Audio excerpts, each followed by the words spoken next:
My name is Haley Ramirez. On the way to a meeting at the company, I called my daughter Nora Black.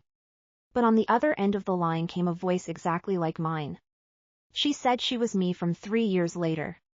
She said, "Haley, go home immediately and find Nora, she's in danger." I was stunned for a moment, then instinctively retorted, "Who are you? Don't joke like this." I sped up. But she sternly stopped me, "Don't drive forward. There's going to be an accident at the intersection." The next second, at an intersection not far from me, 2 cars collided with a bang. Cold sweat slid down my back as I froze in the driver's seat, my breath caught. The next second, the voice identical to mine rang out again. 3 hours later, Nora will fall to her death. This is your only chance to save her. I asked, "Who are you exactly? What's with this car accident?" I slammed on the brakes, staring in shock at the car accident ahead, cold sweat covering my back. A voice identical to mine came through the phone. "Don't doubt it, I am you from 3 years in the future, which is why I know all of this in advance." I just found it absurd, convinced it was a scammer using technology to mimic my voice. For years, my life has been simple and happy, following a routine every day. Besides, Nora was perfectly fine at home, and there was nothing unusual when I left. On such an ordinary day, how could Nora die? Calming down, I was about to hang up and call Nora again. At that moment, the voice on the other end hurriedly said, "I can prove I'm not lying, Nora is really in danger." Immediately after, an elderly voice came through in the background of the call. "Ms. Ramirez, you're here so early to visit your daughter at the cemetery. My condolences." I held my breath and thought, she's at the cemetery, could something really have happened to Nora? The footsteps gradually faded away, and I spoke again, "That's the cemetery caretaker. I've been coming here often over the past 3 years, and we're quite familiar now." The car accident that had just accurately come true flashed through my mind, and my heart sank bit by bit. I still struggled to say, "My husband will be home soon, he'll take care of Nora, nothing could happen."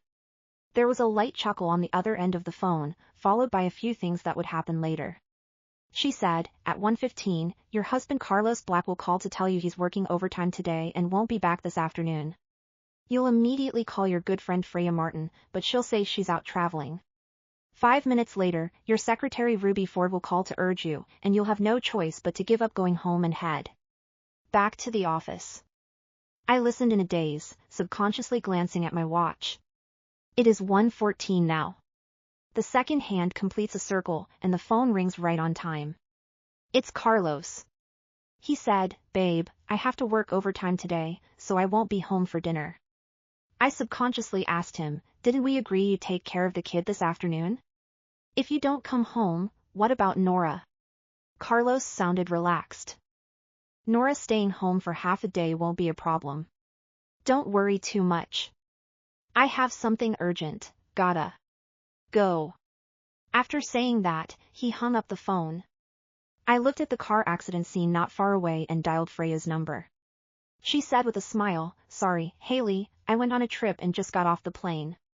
I'll bring you and Nora some souvenirs when I get back." After saying that, she even sent me a few travel photos. By the time Ruby called, I had completely lost interest in listening. That strange call across time and space did not disconnect.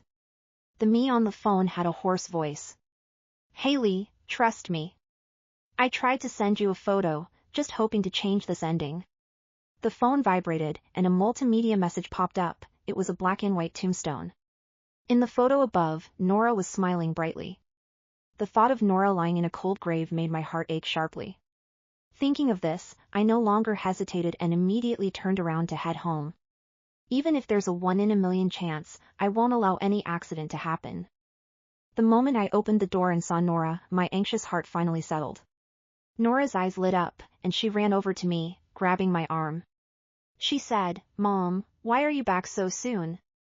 I held her in my arms and patted her fluffy little head. According to Haley, 3 years later, Nora would fall from the building 3 hours later. To be safe, I must keep Nora with me at all times.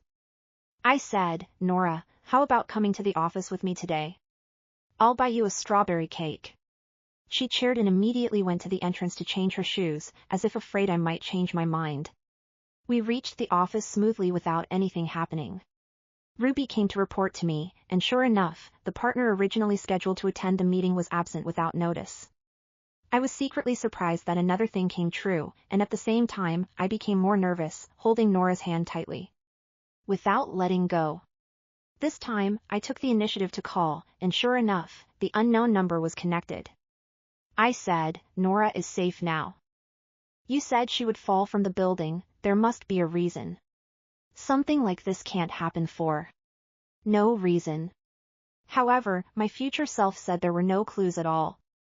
She said, "I investigated for 3 whole years, replayed everything that happened on this day countless times, and could recite it with my eyes closed. Whether it was the autopsy or the police investigation, no abnormalities were found. It's as if Nora really had a sudden whim to go to the rooftop and accidentally fell. But I know, and you know, that even though she's young, she's obedient and well-behaved and would never go to the rooftop alone." I couldn't help but frown. Not knowing who the culprit is, I just can't feel at ease. Even if she escapes today, who knows if something might happen tomorrow or the day after. While I was anxious, Carlos called. He said, "I heard you took Nora to the company. Why so sudden? Won't it affect your work?" I rubbed my temples and ultimately chose not to tell him about the strange events. I said, "I don't feel comfortable leaving her home alone. It's safer to keep her with me." Carlos chuckled lightly, "You're just too sensitive." I sighed silently, thinking, if he knew what I just went through, he wouldn't say that. A thought crossed my mind, and I asked him, "Have you ever held a grudge against someone, or had any intense conflicts with anyone recently?" Carlos denied it, looking puzzled. I came to my senses too. He's known among friends for his good temper, gentle nature, and hasn't even argued with anyone. How could he have conflicts with others? However, until this hidden danger is uncovered, I won't be at ease. Just as I was meticulously going through the network of connections, Ruby suddenly rushed in, flustered. She said, "Ms. Ramirez, something's wrong. I just took Nora to the restroom, and after she went in, she never came out. When I went back to check, she was gone."